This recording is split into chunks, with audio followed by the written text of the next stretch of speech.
Sumatera Utara. Sumatera Utara hari ini kembali menjumpai Anda untuk edisi Senin 20 Mei 2024 bersama kami, saya Lukman Hakim Storus. Dan saya Audran dari Olinka. Sejumlah informasi menarik telah disiapkan oleh tim redaksi kami. Berikut berita selengkapnya.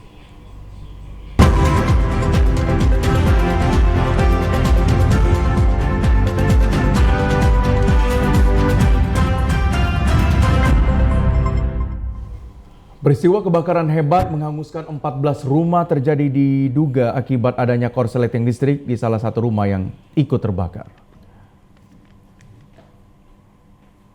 Dari rekaman video amatir memperlihatkan detik-detik kebakaran hebat yang terjadi di kawasan padat penduduk Jalan Yosudarso, Pulau Brayan, Medan Barat. Api cukup besar menyebabkan rumah yang berada di sekitarnya juga ikut terbakar. Setidaknya ada 14 rumah yang hangus terbakar dalam peristiwa tersebut. 7 unit mobil pemadam kebakaran Kota Medan dikerahkan untuk menjinakkan api. Kepala Lingkungan 2 Kelurahan Pulau Brayan, Kecamatan Medan Barat, Ahmad Rendi mengatakan, api pertama kali terlihat di salah satu rumah warga. Mengetahui adanya api, warga sekitar mencoba untuk memadamkan dengan alat seadanya. Namun kencangan angin dan banyaknya material yang mudah terbakar membuat api semakin besar. Kebakaran itu diduga akibat arus pendek listrik dari salah satu rumah warga. Tidak ada korban jiwa pada peristiwa kebakaran tersebut, namun kerugian material ditimbulkan mencapai ratusan juta rupiah. Warga sekitar dipotong lidnya. Diketahui oleh tepatnya ada beberapa anak kos yang melihat kepulan asap di suatu rumah yang kebetulan mungkin disitulah pusat titik kebakaran tersebut. Satu unit rumah dan bengkel di Jalan Haji Zainul Arifin, Kelurahan Kota Beringin, Kecamatan Sibolga, Kota Sibolga, ludes terbakar. Akibatnya bangunan gudang yang terbuat dari kayu papan menyebabkan kobaran api cepat merambat hingga menghanguskan seluruh bangunan. Peristiwa kebakaran terjadi sekitar pukul 22 waktu Indonesia Barat pada Minggu malam, sontak membuat warga sekitar menjadi panik. Pasalnya dalam waktu singkat kobaran api dengan cepat merambat ke seluruh bangunan. Tidak hanya itu, sesekali terdengar suara ledakan dari dalam bangunan. Diduga karena gudang tersebut banyak menyimpan freon atau bahan senyawa kimia yang dapat memicu ledakan jika terkena api, sehingga membuat warga yang berada di sekitar lokasi langsung berhamburan untuk menjauh dari bangunan. Sebanyak 4 unit mobil pemadam kebakaran dibantu 2 unit mobil tangki suplai air milik pemerintah Kota Sibolga diturunkan ke lokasi untuk memadamkan api. Setelah berjibaku selama kurang lebih 1 jam, akhirnya api dapat dipadamkan. Pas kebakaran lokasi, tiba-tiba ada percikan api yang awalnya kecil. Begitu kami lari mau informasikan ke masyarakat, rupanya apinya langsung besar. Begitu besar apinya kami panik dan kami tidak tahu apa penyebab awalnya. Kami langsung panik dan warga begitu banyak langsung mendatangi. Tidak ada korban jiwa pada peristiwa tersebut, namun kerugian akibat peristiwa ini ditaksir mencapai puluhan juta rupiah. Hingga kini pihak kepolisian Polresta Sibolga masih menyelidiki penyebab pasti kebakaran. Personel Polsek Labuan Ruku Batubara mengevakuasi seorang tersangka pencuri peralatan masjid dari ambukan warga. Proses evakuasi berlangsung dramatis sebab banyaknya warga yang berusaha menghakimi tersangka. Peristiwa ini terjadi di Masjid Nurul Hikmah, Desa Sukamaju, Kecamatan Tanjung Tiram, Batubara. Polisi yang menerima laporan adanya pencuri yang diamuk warga langsung turun ke lokasi. Polisi lalu mengamankan tersangka pencuri tersebut dari amukan warga, namun upaya polisi dihalangi warga yang marah dan terus mengejar tersangka. Polisi terpaksa mengacungkan pistol ke atas untuk memperingatkan warga. Tersangka akhirnya berhasil dievakuasi ke mobil polisi melalui pintu samping masjid.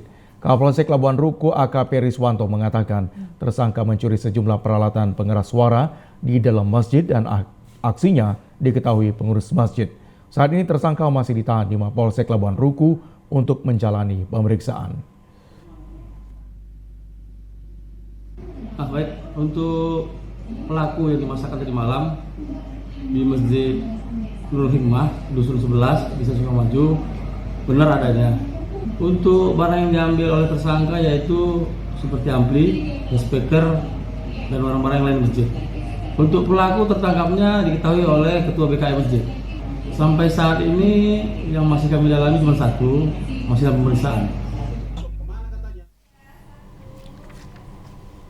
Pemerintah Provinsi Sumatera Utara memperingati Hari Kebangkitan Nasional ke-116 tahun 2024 melalui apel Harkitnas yang dipimpin pejabat Gubernur Sumatera Utara Hasanuddin dan diikuti jajaran pegawai di lingkungan kantor gubernur pagi tadi.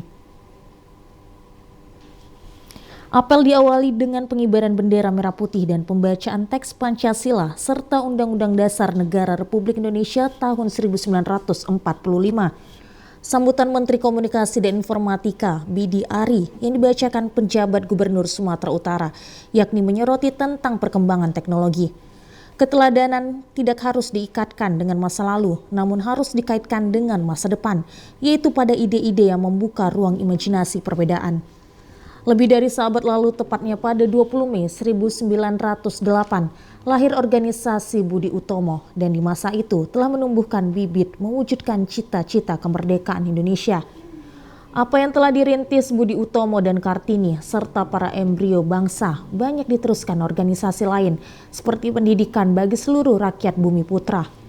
Kebangkitan nasional adalah penanda lahirnya zaman baru, pencetus cara berpikir baru, semangat kebangkitan nasional yang merumuskan kemerdekaan sebagai wahana memperjuangkan kedaulatan dan kemuliaan manusia.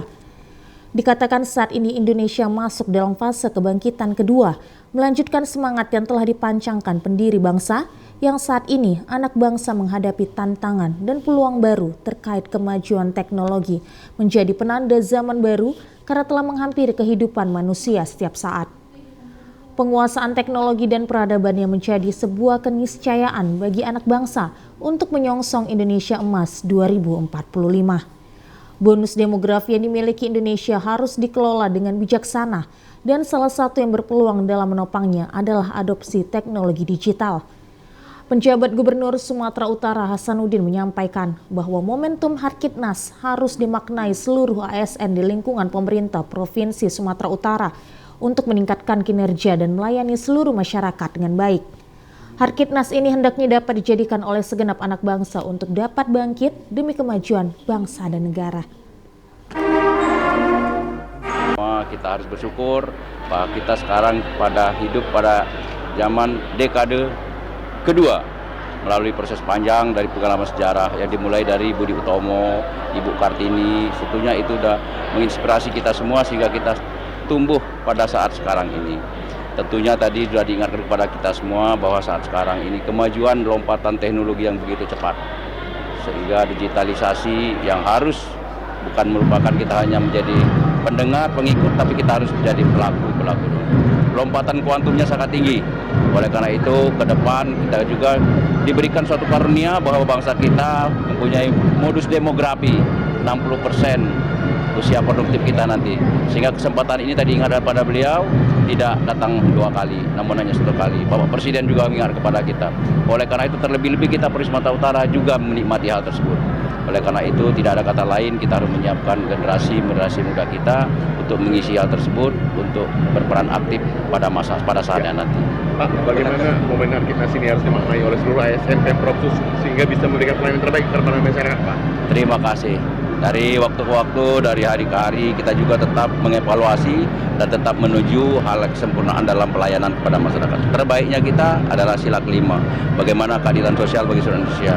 Untuk mengimpitkan DPASI tersebut adalah salah satunya kehadiran negara. Kehadiran negara dicerminkan oleh kita sebagai ASN. Kami akan mengevaluasi, melaksanakan itu terus-menerus untuk memberikan pelayanan terbaik kepada masyarakat. Terbaik bagi rakyat, itulah terbaik bagi kita semua. Apel Harkitnas yang dilaksanakan pemerintah Provinsi Sumatera Utara diikuti dengan antusias oleh seluruh pegawai di lingkungan kantor Gubernur Sumatera Utara. Labbaik Allahumma labbaik, labbaik la syarika laka labbaik, innal hamda wan ni'mata laka wal mulk la syarika lak. Saudara Wali Kota Medan, Bobi Nasution mengharapkan travel umroh dan haji dapat memberikan pelayanan dan fasilitas yang terbaik bagi tamu Allah selama menjalankan ibadah di Tanah Suci Mekah.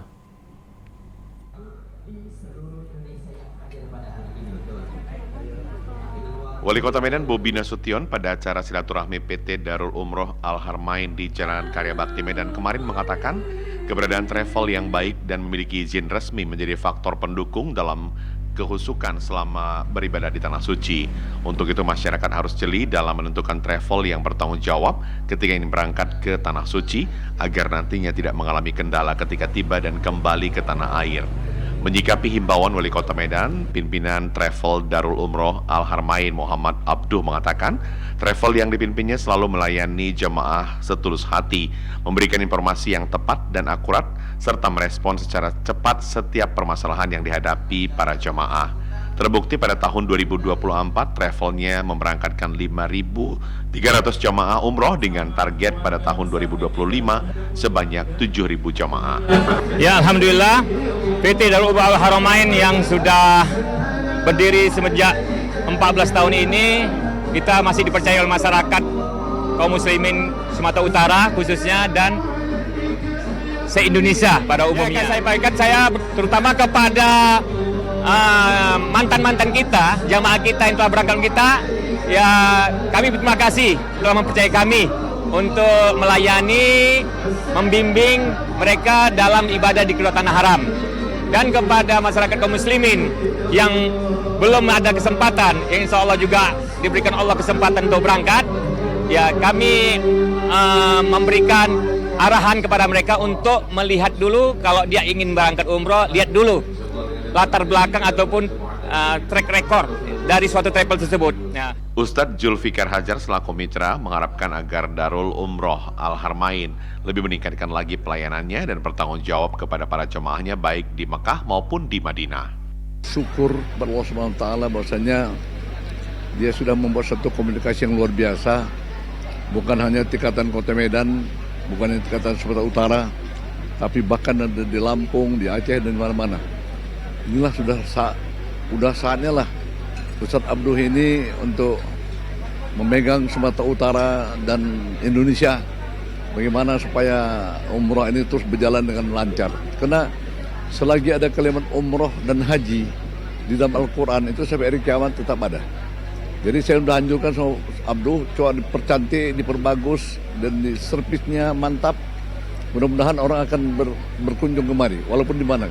Silaturahmi dan temu kangen Darul Umroh dihadiri para leader setanah air dengan harapan dapat mempererat ukhuwah dalam melayani tamu-tamu Allah dan tokoh agama serta masyarakat di Kota Medan.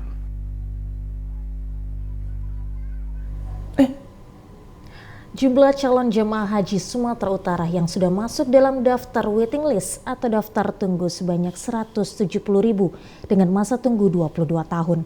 Hal ini membuktikan tingginya keinginan umat muslim menunaikan rukun Islam yang kelima.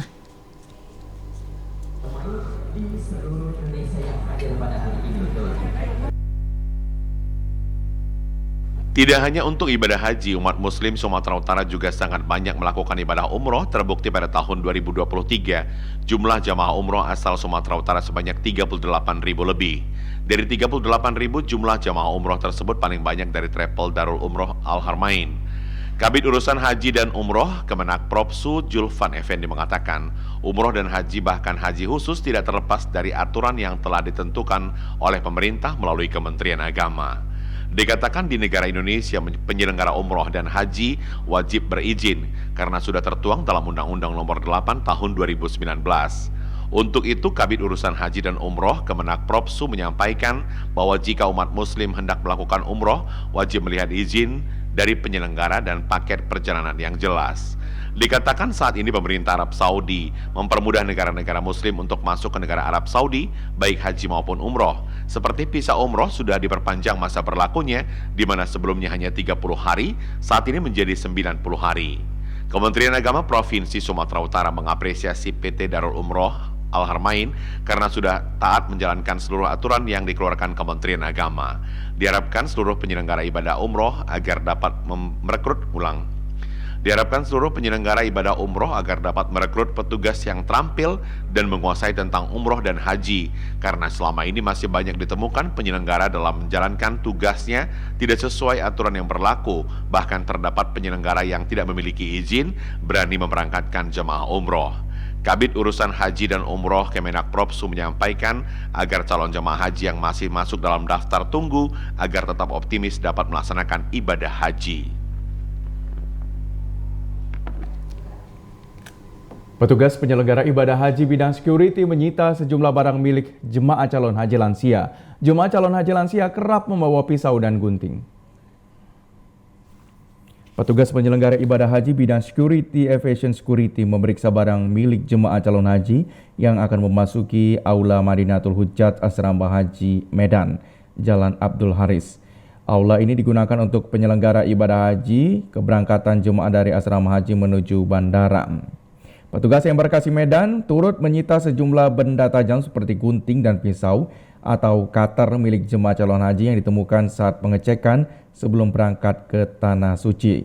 Petugas penyelenggara ibadah haji telah memberi himbauan sebelum jemaah boarding ke bus menuju pesawat, sudah mendapatkan informasi tentang benda-benda yang dilarang dibawa ke pesawat melalui sesi keselamatan penerbangan. Pada penerbangan internasional, penumpang juga tidak diperkenankan membawa cairan, aerosol, maupun gel yang melebihi batas maksimal 100 ml.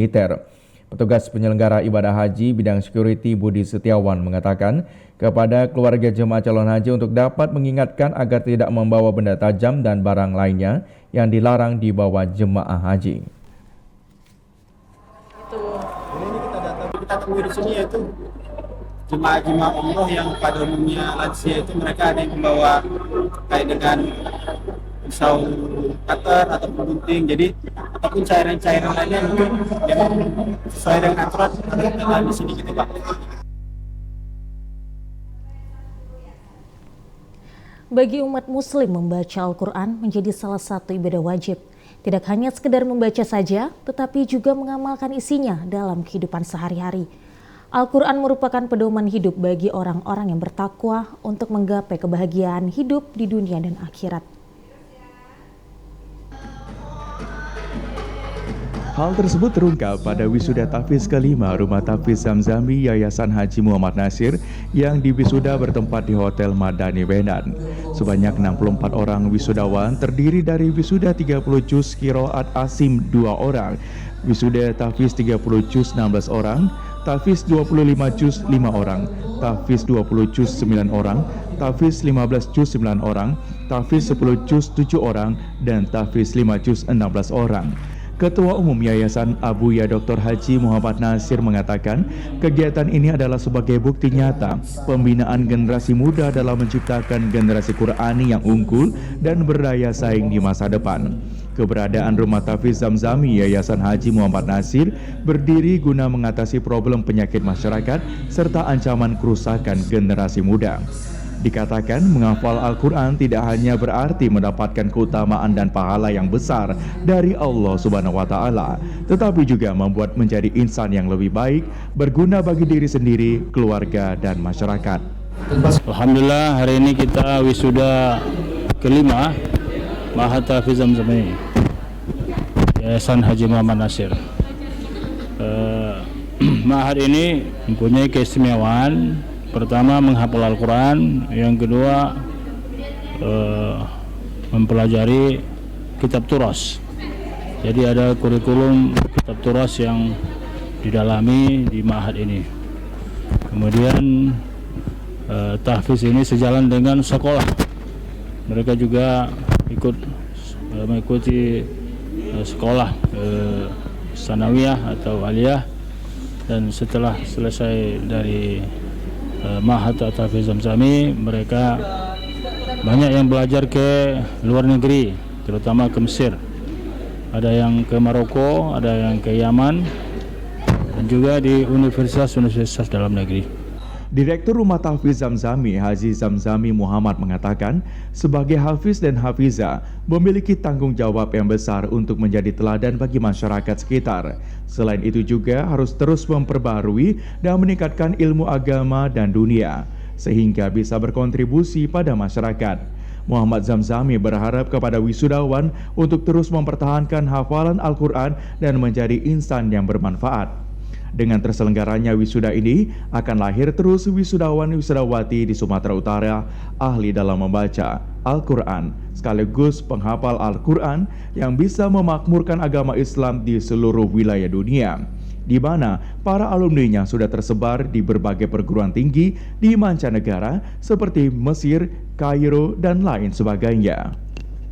Alhamdulillah, terobosan Rumah Tahfiz Zamzami yang kami sangat bangga adalah alhamdulillah alumni Rumah Tahfiz Zamzami sudah banyak yang kuliah ke luar negeri, baik itu di Maroko, di Mesir, di Yaman, dan juga di Indonesia, di luar kota Medan, yaitu ada yang di Jogja, di Banda Aceh, di Jakarta, dan yang lain-lain.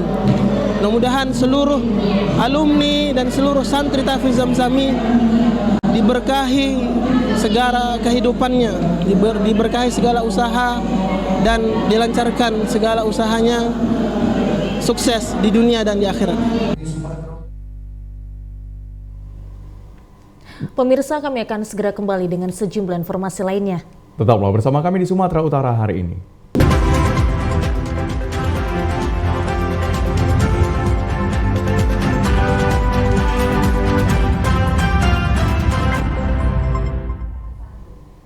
Terima kasih masih bersama kami di Sumatera Utara hari ini. Pemirsa, KPUD Serdang Bedagai saat ini sedang menjalani proses seleksi ujian CAT untuk calon panitia pemungutan suara tingkat desa di 243 desa dan kelurahan di Sergai.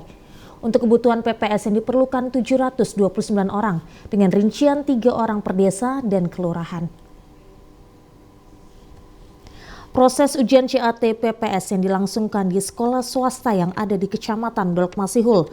Keterbatasan komputer di sekolah tersebut, maka setiap sesi akan diisi 60 orang. Sedangkan untuk jadwal seleksi dibagi menjadi 3 hari, yaitu pada 16 hingga 18 Mei 2024. Dari hasil seleksi tersebut, maka diambil 3 kali kebutuhan setiap desa dan kelurahan. Untuk mencapai tes wawancara di tahap lanjutan, diambil 2 kali kebutuhan. Sehingga nantinya setiap desa dan kelurahan akan dilantik 3 orang dan 3 orang lainnya sebagai pengganti jika berhalangan.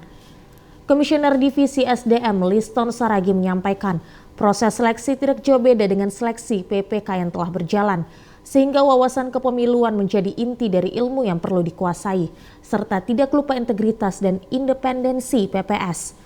Bagi yang terpilih nantinya memiliki tekad sebagai penyelenggara di tingkat desa dan kelurahan. Untuk kebutuhan PPS di Sergai yaitu 243 desa, dan dikali 3 maka kebutuhan mencapai 729 anggota PPS. Punya 60 komputer, jadi per gelombang kita buat dia di 120-an peserta 6 lokal. Jadi harapannya seleksi ini bisa menghasilkan PPS yang berkualitas lah. Bawaslu Kabupaten Deli Serdang melaksanakan tahapan wawancara calon anggota Panwas Kecamatan pada Pilkada serentak tahun 2024. Bertempat di kantor Bawaslu Deli Serdang di Jalan Mawar nomor 12 Lubuk Pakam dilaksanakan pada 19 hingga 20 Mei 2024. Pelaksanaan tes wawancara dilakukan oleh Ketua Anggota Bawaslu Deli Serdang dibagi dalam 2 hari pelaksanaan. Tahapan wawancara dilakukan setelah sebelumnya melalui tahapan ujian CAT sejumlah 202 orang dan lulus seleksi sebanyak 78 orang. Ketua Bawaslu Deli Serdang Febriandi Ginting mengatakan, existing yang dilakukan 22 petugas Panwascam, hanya 1 kecamatan yang lolos, yakni Kecamatan Gunung Meriam. Sementara 21 kecamatan lagi perekrutan ulang dan saat ini sudah tahap akhir yaitu wawancara. Ada 4 materi tes wawancara yang disampaikan kepada calon Panwascam, yakni pendalaman visi misi, motivasi, integritas dan komitmen bekerja, pengalaman dan pengetahuan tentang pengawasan pemilu, pengetahuan tentang kearifan lokal dan kemampuan berkomunikasi, kerjasama tim, kualitas kepemimpinan serta kemampuan berorganisasi. Di hari pertama tes wawancara, sebanyak 40 orang diuji dari 10 kecamatan. Sementara sebanyak 38 orang lagi dari 11 kecamatan. Bawaslu Kabupaten Deli Serdang melaksanakan seleksi lanjutan dari perekrutan badan ad hoc kita di Bawaslu Kecamatan, di mana pada hari ini kita mewawancarai 40 peserta yang berasal dari 10 kecamatan dengan total yang akan kita wawancarai adalah 78 peserta. Untuk Bawaslu Kabupaten Deli Serdang merekrut badan ad hoc di 21 kecamatan. Selain daripada Kecamatan Gunung Muria, kebetulan di sana pada seleksi exiting kemarin Panwaslu kecamatannya tidak ada yang terevaluasi. Pengumuman tes wawancara akan dilakukan pada 23 Mei 2024 dengan mengambil sebanyak 39 orang, sementara pelantikan direncanakan pada tanggal 24 Mei 2024 mendatang. Anniversary ke-25 tahun, Rahmat International Wildlife Museum and Gallery mengajak masyarakat peduli flora dan fauna sebagai warisan bangsa yang tidak ternilai. Anniversary ke-25 tahun ini turut dimeriahkan dengan jalan santai dan syukuran. Olahraga jalan santai menjadi pembuka anniversary ke-25 tahun Rahmat International Wildlife Museum and Gallery di Jalan Siswondo Parman, Medan kemarin. Pelepasan jalan santai yang diikuti 1.500 peserta ini langsung dilakukan oleh Rahmat Syah sebagai founder sekaligus owner Rahmat International Wildlife Museum and Gallery. Ratusan tamu undangan termasuk staf ahli Gubernur Bidang Hukum, Politik, dan Pemerintahan Arman Effendi Pohan, Wakapolda Sumatera Utara Brigjen Roni Samtana, serta segenap unsur Forkopimda lainnya. Dan juga konsulat negara-negara sahabat, tokoh masyarakat, serta sejumlah tamu kehormatan lainnya. Pada kesempatan ini Rahmat Syah memberikan penghargaan kepada Duli Yang Maha Mulia, Sri Panduka Sultan Mahmud Arya, Laman Cici Perkasa Alam Syah, Haji Dian Faris, dan Profesor Kehormatan Datuk Haji Abdul Latif Mirasah. Kecintaan Rahmat Syah terhadap berbagai satwa liar sukses memelihara museum yang telah berdiri sejak tahun 1995 yang memiliki lebih dari 2.600 spesies dan 5.000 spesimen taksidermi, merupakan satu-satunya museum terlengkap di dunia. Rahmat Syah mengatakan akan terus menambah koleksi spesies di Rahmat Gallery agar masyarakat bisa terus belajar, dan ia berpesan agar masyarakat menunjukkan kepedulian terhadap lingkungan hidup, khususnya pada satwa langka endemik Indonesia. Kita masyarakat Sumatera Utara menjadi contoh tauladan, tunjukkan kepedulian kita kepada flora fauna.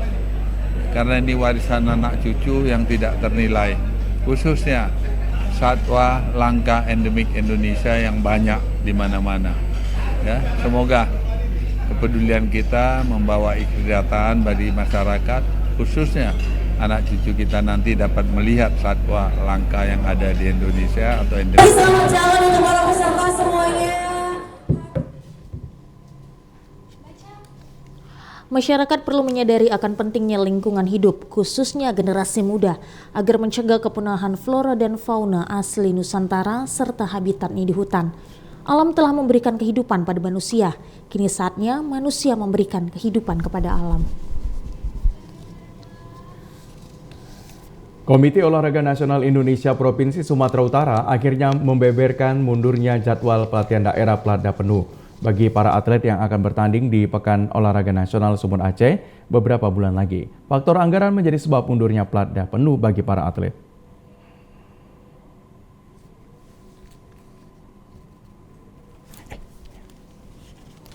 Mundurnya jadwal Platda penuh bagi para atlet yang akan berlaga di ajang Pekan Olahraga Nasional Aceh Sumut 2024 sempat menjadi tanda tanya besar bagi insan olahraga. Pasalnya, sebelumnya KONI Sumatera Utara menjadwalkan Platda penuh bagi para atlet yang akan bertanding di PON 2024 sejak Januari 2024 lalu. Namun hingga April, jadwal Platda penuh bagi para atlet tidak juga menemukan kejelasan. Wakil Ketua KONI Sumut Agung Sunarno mengatakan bahwa berdasarkan koordinasi dengan Dinas Pemuda dan Olahraga Provinsi Sumatera Utara,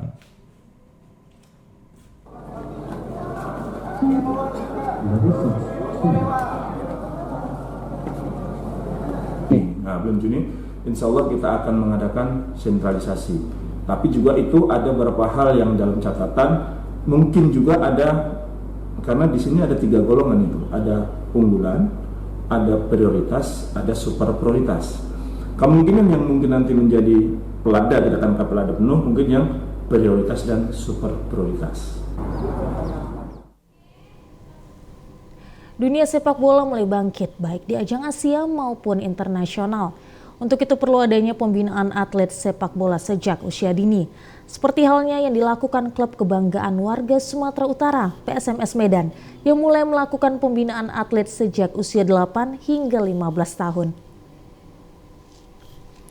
Pembinaan atlet sepak bola ini diberi nama PSMS Development Soccer dan akademi yang terkoneksi menuju tim impian, yang langsung dinahkodai oleh mantan Gubernur Edi Rahmayadi serta Direktur Utama PSMS Arifuddin Maulana. Bertindak sebagai pelaksana dan penanggung jawab pembinaan atlet sepak bola usia dini merupakan pemain PSMS seperti Niko Malau, Saktiawan Sinaga, dan Legimin Raharjo. Dengan moto Ribak Sude, klub sepak bola kebanggaan warga Sumatera Utara ini melakukan pembinaan atlet sejak usia dini dengan harapan para talenta muda berbakat nantinya akan tumbuh di wilayah Sumatera Utara. Kurangnya pembinaan atlet muda pada dunia sepak bola merupakan motivasi utama para pemain PSMS untuk membawa harum nama Provinsi Sumatera Utara baik di kancah nasional maupun internasional. Pembinaan PSMS Development Soccer ini dilakukan di 2 lapangan, yakni lapangan Kebun Lada Kota Binjai dan lapangan futsal Tandam Pasar 6 Kota Binjai. Direktur Teknis PSMS Development Soccer, Saktiawan Sinaga mengatakan, kompetisi sepak bola di Sumatera Utara sudah mulai hilang. Jika tidak ada pembinaan di masing-masing daerah, tentunya bakat para pemain muda akan terus tergerus. Dan perlu adanya inovasi dan terobosan agar para pemain berbakat bisa menyalurkan hobi sekaligus menjadi sumber mata pencaharian.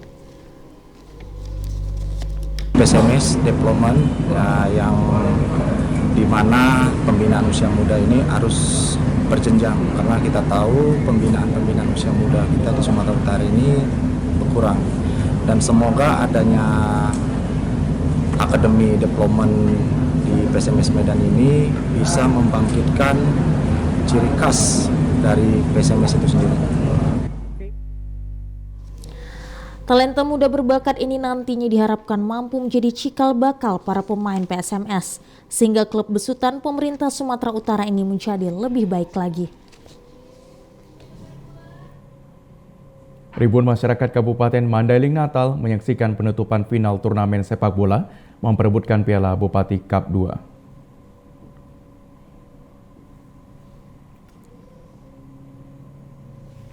Pertandingan turnamen sepak bola Piala Bupati Cup 2 antara kesebelasan Danger FC dari Kelurahan Penyambungan 2 dengan Mitra Buana FC dari Kelurahan Penyambungan 3 yang berlangsung di lapangan Kompi Sinapan B Mangga 2 di Desa Parbaungan, Kecamatan Penyambungan.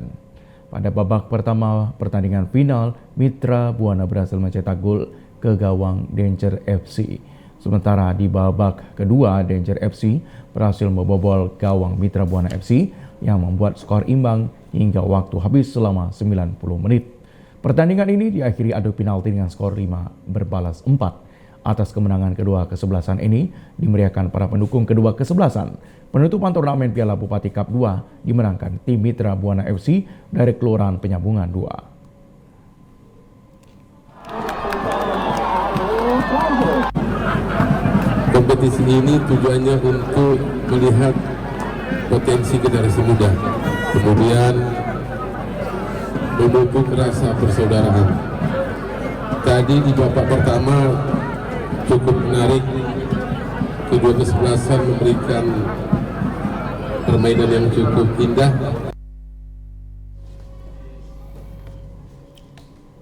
Pemirsa, berikut informasi perakiraan cuaca di sejumlah daerah di Sumatera Utara dari Badan Meteorologi, Klimatologi, dan Geofisika Wilayah 1 Medan yang berlaku pada hari Selasa 21 Mei 2024. Halo Sobat BMKG, saya Nancy Tambunan, Prakirawan BMKG Wilayah 1 Medan akan menyampaikan informasi perakiraan cuaca dan hotspot di Provinsi Sumatera Utara untuk hari Selasa tanggal 21 Mei 2024. Pada pagi hari diperkirakan cerah berawan, untuk siang hari dan sore hari diperkirakan berpotensi hujan ringan hingga lebat di sebagian besar wilayah Sumatera Utara. Adapun wilayah yang berpotensi hujan lebat yaitu di Langkat, Binjai, Deli Serdang, Karo, Simalungun, dan sekitarnya. Pada malam hari diperkirakan berpotensi terjadi hujan ringan hingga lebat di sebagian wilayah Sumatera Utara. Adapun potensi hujan lebat di wilayah Tapanuli Utara, Tapanuli Selatan, Tapanuli Tengah, Sibolga, Mandailing Natal, dan sekitarnya. Untuk dini hari diperkirakan berawan dan untuk suhu udara diperkirakan berkisar antara 16 hingga 33 derajat Celcius.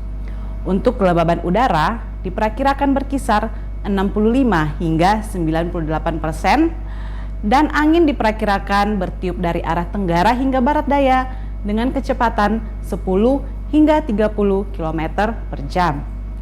Untuk titik panas atau hotspot tidak terpantau di wilayah Sumatera Utara pada tanggal 19 Mei 2024. Kami menghimbau kepada masyarakat agar tetap waspada terhadap potensi hujan lebat dengan intensitas sedang hingga lebat di wilayah pantai timur, lereng timur, pegunungan, dan pantai barat Sumatera Utara yang dapat menyebabkan banjir, longsor, serta bencana hidrometeorologi lainnya. Demikian perakiraan dari kami. Selamat Hari Kebangkitan Nasional ke-116. Jembatan Tano Ponggol yang berada di Pulau Samosir menjadi ikon pariwisata baru dan memperkuat daya tarik bagi wisatawan untuk berkunjung ke kawasan Pulau Samosir.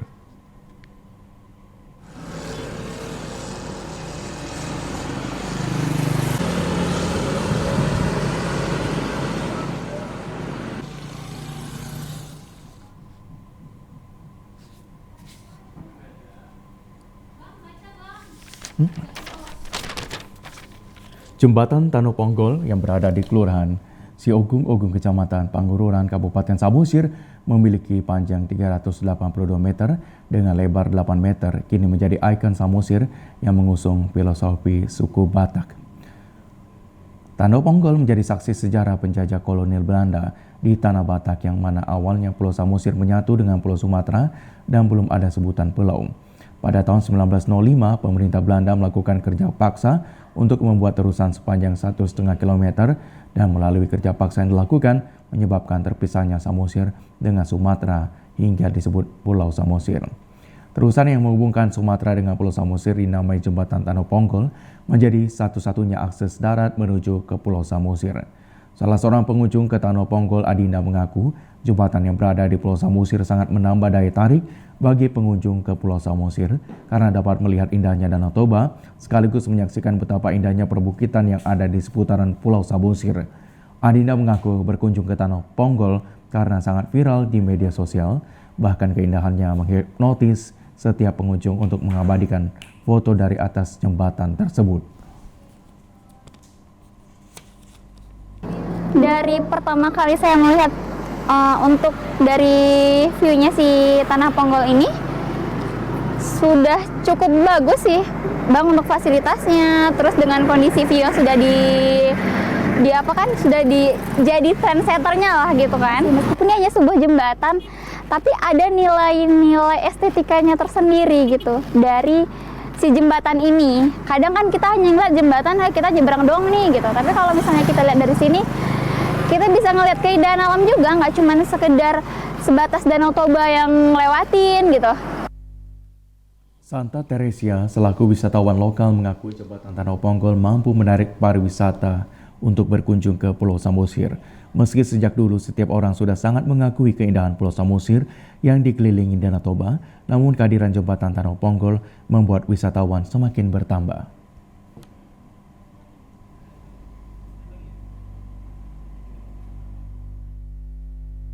Samosir Samosir itu bagus. Walaupun ya saya memang tinggal di Sumatera Utara, tapi saya jarang ke Samosir. Tahun kemarin pengen ke sini tapi nggak kecapaian. Kemarin minggu lalu teman saya ke sini juga saya nggak bisa ikut. Nah, berhubung saya sekalian kerja, jadi saya bisa menikmati indahnya alam Samosir seperti itu. Harapan kamu sebagai anak muda bagaimana nih supaya ini bisa lebih terkenal lagi?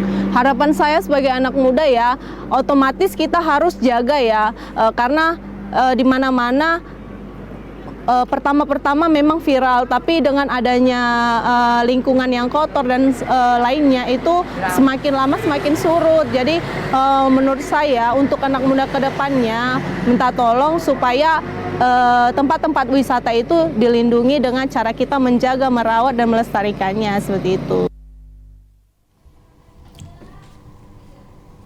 Informasi tadi mengakhiri jumpa kita di Sumatera Utara hari ini. Mewakili kerabat kerja yang bertugas, saya Lukman Hakim Sitorus. Dan saya Udran dari Olinka mengucapkan terima kasih atas perhatian Anda. Selamat sore dan sampai jumpa.